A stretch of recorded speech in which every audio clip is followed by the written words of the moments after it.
right. Hello. Here is the final lecture of the semester. We are wrapping up with Reconstruction. All right. 1865, 1877. Your key points for this lecture are the Black Codes, Civil Rights Amendments, sharecropping and or tenancy, and finally the Compromise of 1877. So, this is it. With that being said, let's get going. Let's finish this up. Last time we kind of covered the aftermath of the Civil War. We talked about what it was like at the beginning for both major groups in the South. And we talked about the Lincoln assassination with John Wilkes Booth. So today, we are going to talk about the political plans implemented by the Union to hopefully fix. There we go. To hopefully fix and rebuild the nation, hence Reconstruction. Lincoln had a plan coming into this. All right. Lincoln was really ready and was hoping that this would get to this point. And when it did, he really had started working on what he thought Reconstruction would be. But so had Congress. All right. And Congress was tired of Lincoln overstepping his bounds. Like we talked about last time with the Copperheads and many of the Democrats and even Republicans in his own party thinking he was taking too many liberties with the Constitution as the war went on. But Lincoln's plan was very direct, very simple. Right? He wanted to respect private rights and private property for those states that were, and the people in those states were coming back into the Union. And he wanted to implement what he referred to as the 10% plan. This 10% plan meant that the southern states that were coming back into the Union only needed 10% of the voting population of 1860 to re-swear allegiance to the Union for the state to be readmitted. All right. Not much, right? But that was what Lincoln was pushing for, and that's what he thought would be the best way to go about this. Congress, their original plan was known as the Wade-Davis Bill, and they didn't like Lincoln's plan at all. All right. They pushed for congressional control of Reconstruction, not presidential. They wanted to repudiate Confederate debt, meaning that they believed that the Confederacy ought to have to pay off their own war debt and not add it to the taxpayers' burden. So, Congress wanted these Southern Confederates to pay off the debt they had incurred for the Civil War. Also, they wanted a majority percentage of the voters from 1860 to re-swear allegiance. Lincoln only wanted 10%, a very small percentage in each state, to re-swear allegiance because he thought it would be easy to get this, and this could quicken and hurriedly get these southern states back into the Union. Congress, however, didn't think 10% was enough. They believed that each state should have a majority percentage of the population that had voted in 1860 to re-swear allegiance. All right. So, at the beginning of that year, as the war was winding down, as it was becoming more and more certain that the Union would win, these were the plans being bandied about. But everything would change with the assassination of Lincoln. And with this, you'd have two new plans. One called Restoration. It was by the VP and all of a sudden President after the Lincoln assassination, Andrew Johnson, his plan of restoration, and you had radical Reconstruction that would come in. And this would be the one that would be implemented. All right. So, all right, let's talk a little bit about Johnson's plan. Johnson wanted a state controlled reentry. Um, he believed that the Union should not put in the military. He wanted a native Southerner from each state to oversee Reconstruction in each of these states. Also, he wanted to see the abolishment of slavery taken on firsthand with these states before they would be re-entered. Um, he did not want debt from these southern states, and he wanted African American suffrage. All right. So that was the plan of Andrew Johnson.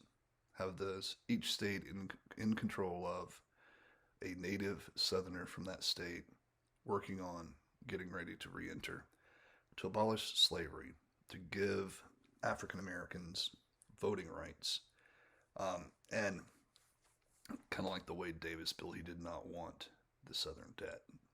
So you have Johnson.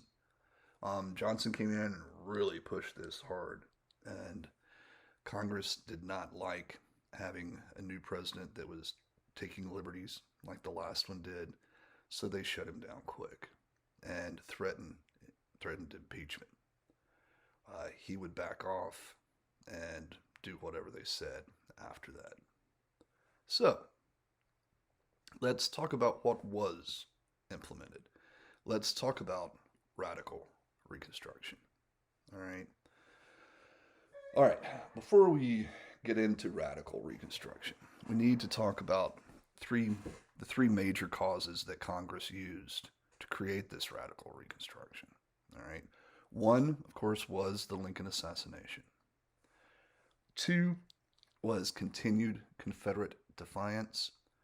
This war was now over, and the southern states were sending Confederate generals, Confederate vice presidents, all these,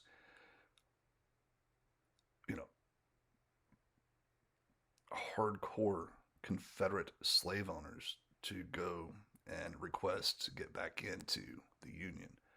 And they were acting like they didn't even lose the war. They were very arrogant, and Congress did not like it. So this idea of an arrogant, defiant Confederate government trying to reestablish itself after the war, the Lincoln assassination, and also your first key point, the Black Codes. All right. The Black Codes. These, of course, were established and were meant to control the newly freed African American population. Yet again, much like the slave codes, they were hidden. The control was hidden behind supposedly giving and protecting rights. All right. Some of the rights that were guaranteed and protected by the Black Codes for African Americans were they had the right to marry, own property, to sue or be sued, and they could testify in court. All right. Of course, they had the right to marry, but they were only, they could only marry other African Americans. They could own property, but they only could own certain types of property. All right. Also, in the court system, it was a very slanted. Though they could be sued, they could testify, they could be sued. All of these things in the court system. But the problem with this is everybody in the jury was white. The judges, the lawyers, everybody was white. So the African Americans did not get a fair shake in the judicial system in America. Like I said, they could only own certain types of property. All the best property, of course, was saved for the rich and other whites. And African Americans, the property that they got or could get tended to be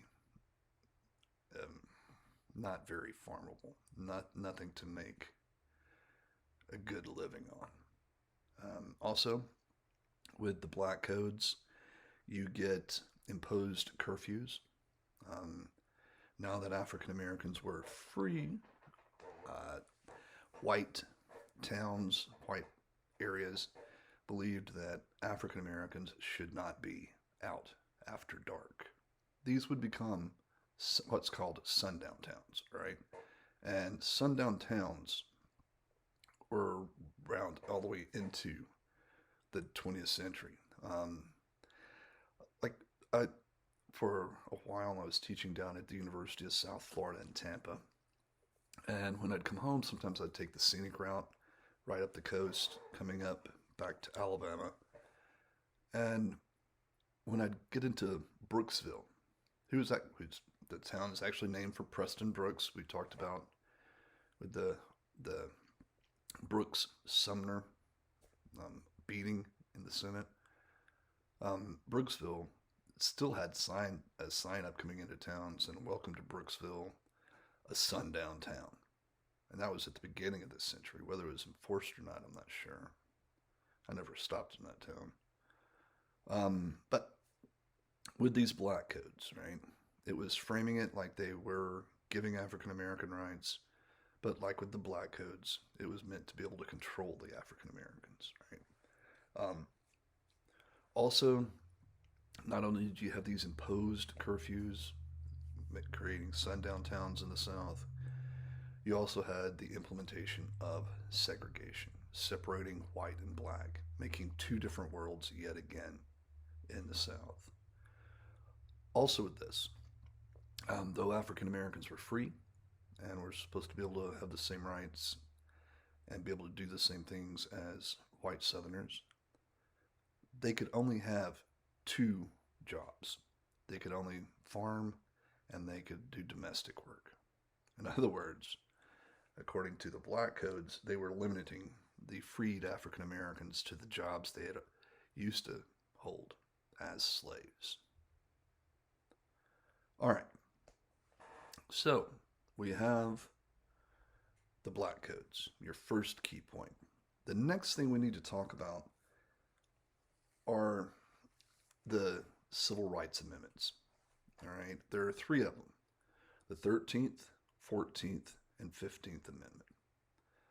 The 13th Amendment was one of Lincoln's last major accomplishments. This is the 13th Amendment to the U.S. Constitution abolishes slavery. All right. Except in instances of debt or crime. All right. We'll get into that next semester. But 13th Amendment abolishes slavery. 14th Amendment grants citizenship and the protections of citizenship to the African Americans.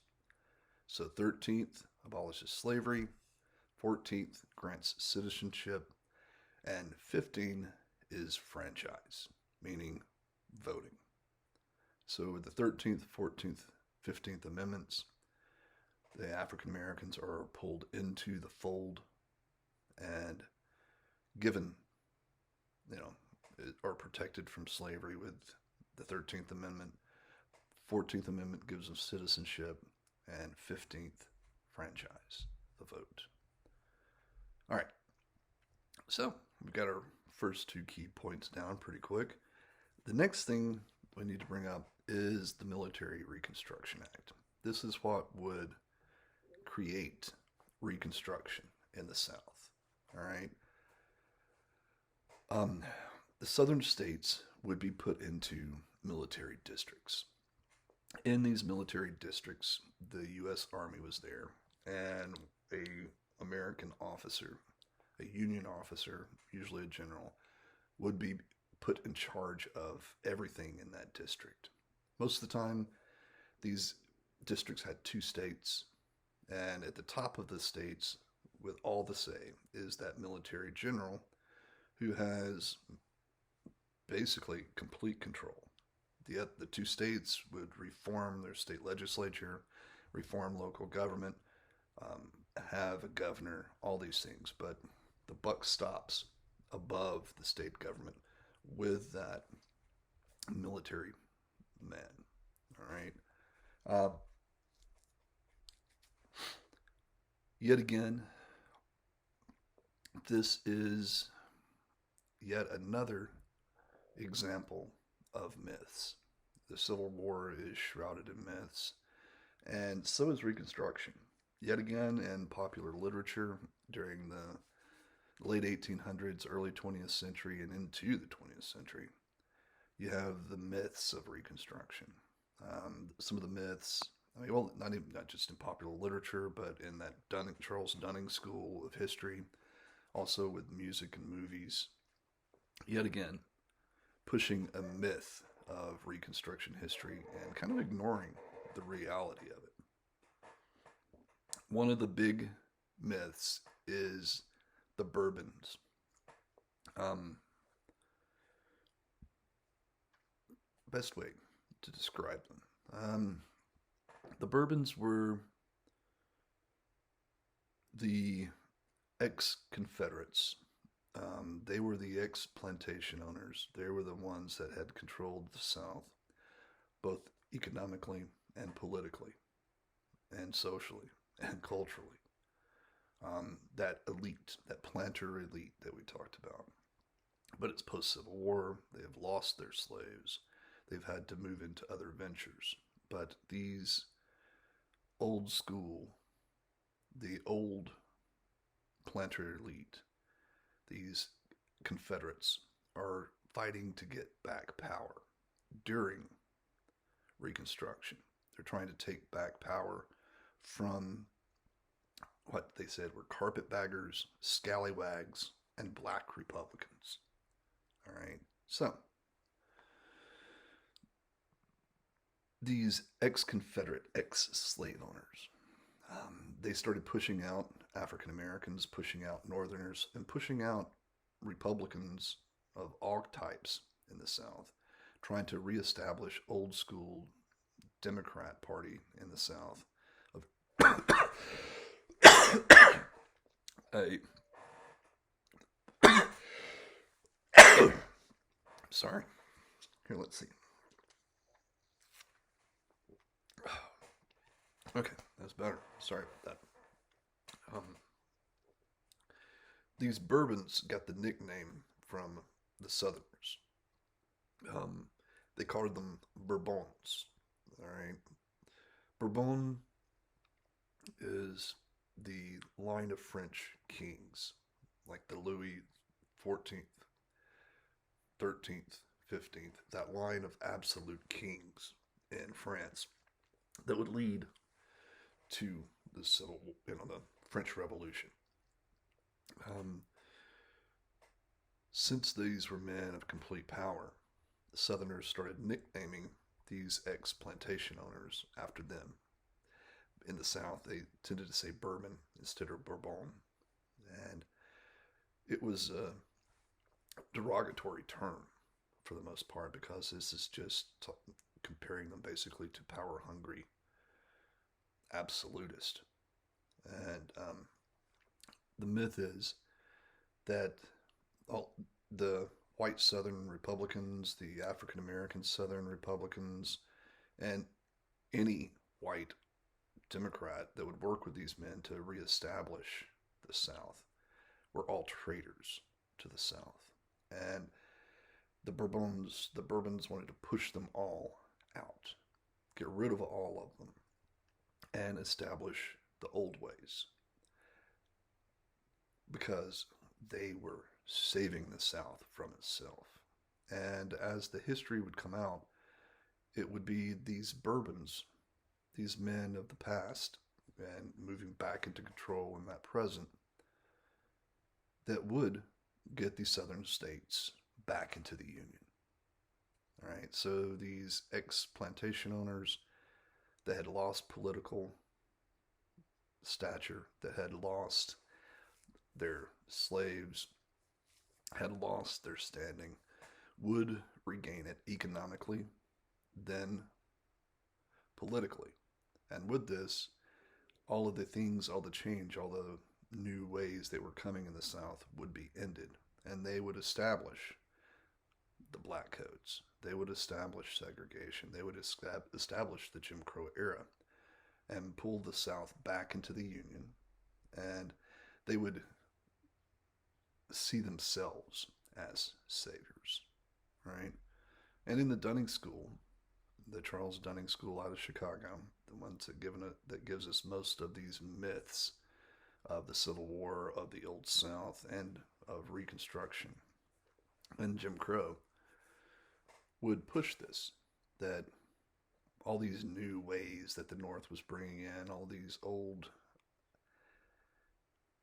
all of these new ways that these Southerners, both white and black, and Northerners were trying to bring into the South were ridiculous, is what this Dunning School, this myth of Reconstruction pushes, and that the Bourbons saved the South from that and move it back to what it, some kind of semblance of what it used to be. And these groups, the ex-Confederates, the ex-planter elite, would nickname all these different groups. One of the things you probably hear in a lot of Western movies and any kind of movie from the late 1800s, an outsider was called a carpetbagger. It was meant to be derogatory, somebody not from there that didn't know how things worked. The carpetbaggers were, when this name was created, were the Northerners that had come south to help rebuild the South. And these Bourbons didn't want them. The scallywags.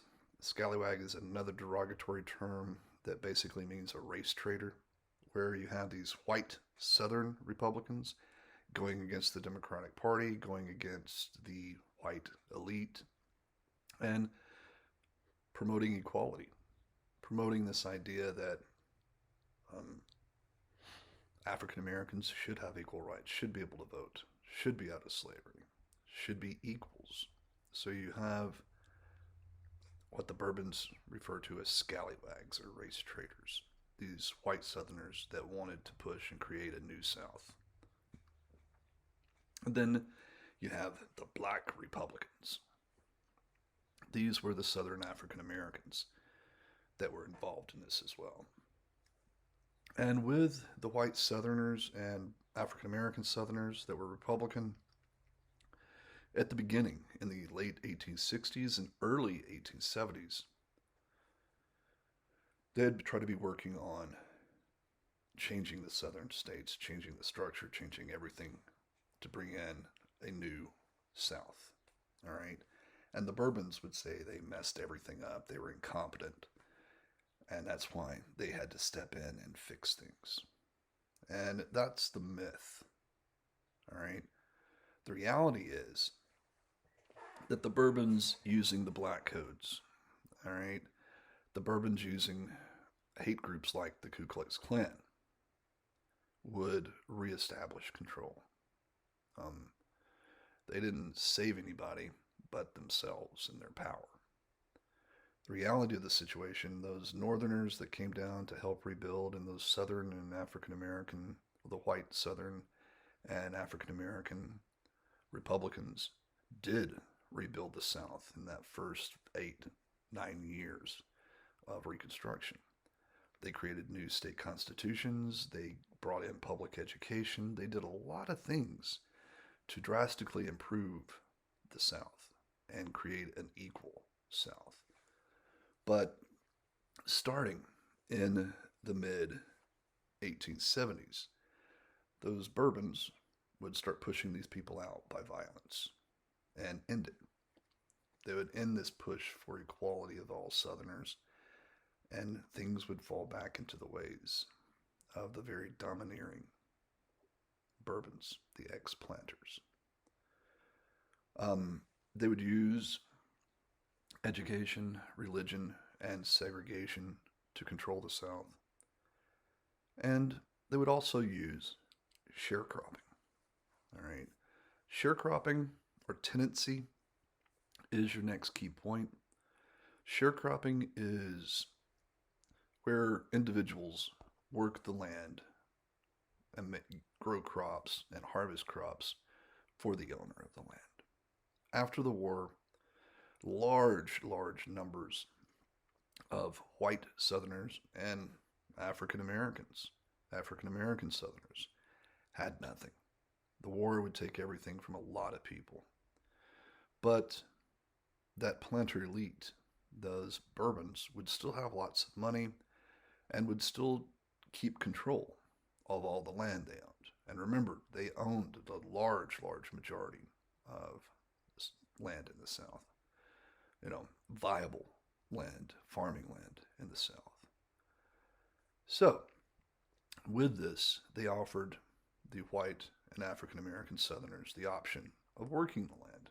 They'd have a little cabin, they'd give them the seed, they'd give them livestock and the machinery needed to farm in the South and grow the crops that the planters want. And it was usually cotton. And with this,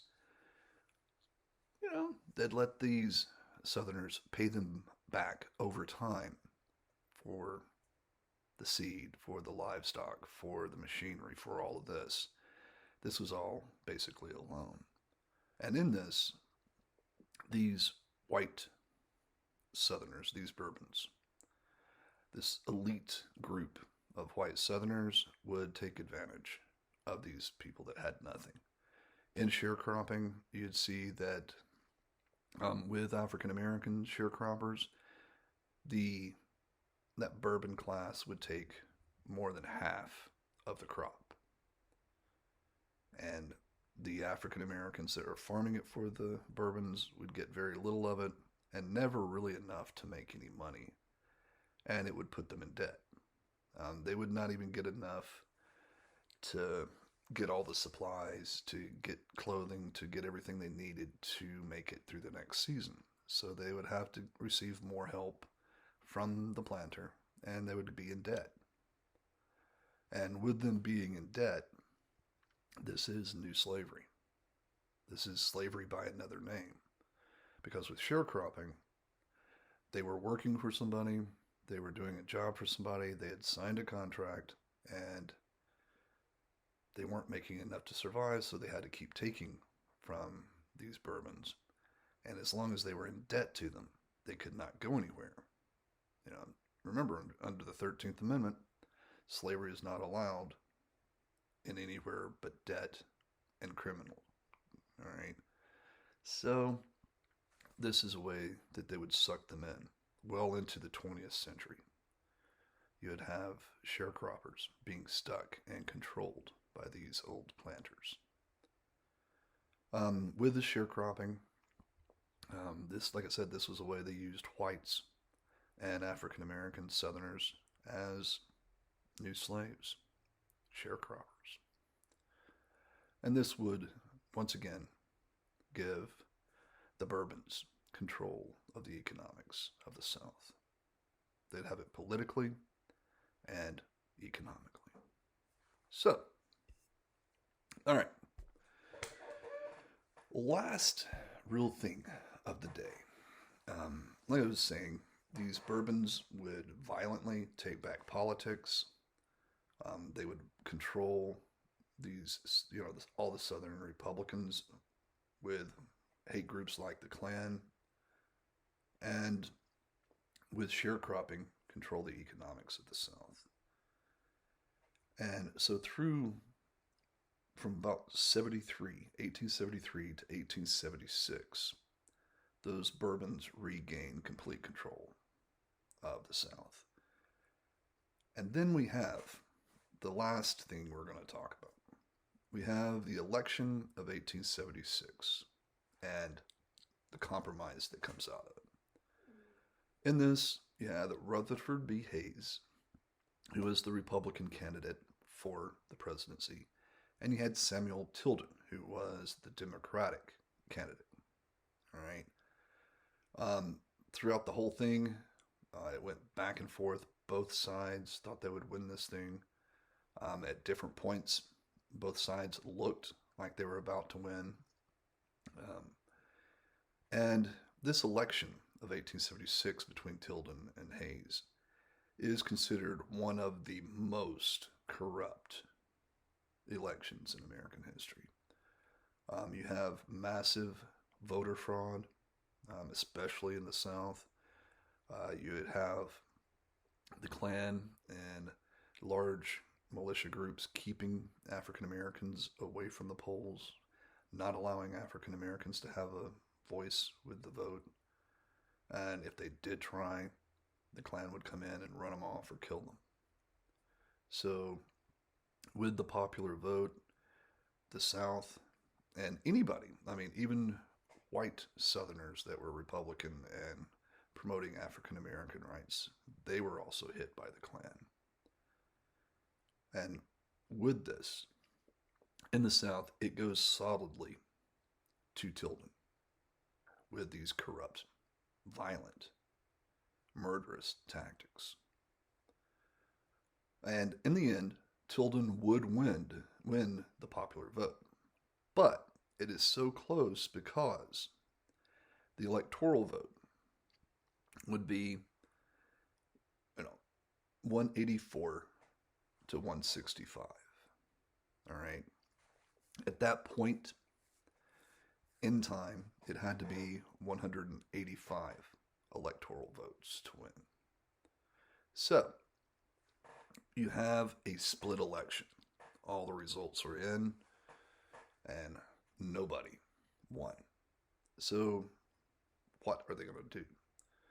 This had never really happened but once before, and they end up forming a joint committee to decide this. All right. They form a committee of both Republican, Democrats, and Independents to vote. All right. And this is what gets us into the Compromise of 1877. Your last key point, the Compromise of 1877. In the end, the Independents quit the committee, and the committee is left with 8 Republicans and 7 Democrats. With this, the vote comes in, and Hayes wins by 1. So Hayes is declared the winner. The Democrats in Tilden declare foul that this is a fraudulent election, and the South threatens secession again. So, the politicians go to the compromise table, so to speak. They sit down and start working out a compromise. And the compromise that comes out says that Tilden is not going to win, that Hayes will be the next president of the United States. But he has to agree to certain things. One, Hayes was agreeing that the South would get federal aid to rebuild and fix the railroads. All right. Not only do they get federal aid to fix the railroads that were the few railroads they did have that were messed up during the Civil War by Sherman and others, the South would take advantage of this and use federal money to build a lot more. Also, that Hayes, a Republican, would have to have some Southern Democrats in his cabinet. Also, that Southerners would be appointed in offices, local federal offices in the South. And the Union would remove the military troops from the South and send them home. So this is really officially the end of things, the end of Reconstruction, and the beginning of the New South and the modern era of America. So we get federal aid to build railroads in the South. Southern Democrats go on the Republican cabinet. Hayes is to appoint Southerners to local Southern offices in the federal government. And the U.S. has to remove the troops from the South. And the only add-in that the Republicans requested from the South, from the Democrats, is that the Southerners would respect African American suffrage, meaning they would respect that the African American had the right to vote and would let them vote. So, with this compromise, the Civil War and Reconstruction is over. The New South and a new America starts. And We have the end of early American history. And in reality, however, this is nothing new. This is not a new South. It's really the old South 2.0. Those ex slave owning Confederates, these Bourbons, these aristocrats, regain control of the South again. So we end where we began. All right, with that, this is it. Everybody have a good break. Everybody have a good next semester. Bye bye.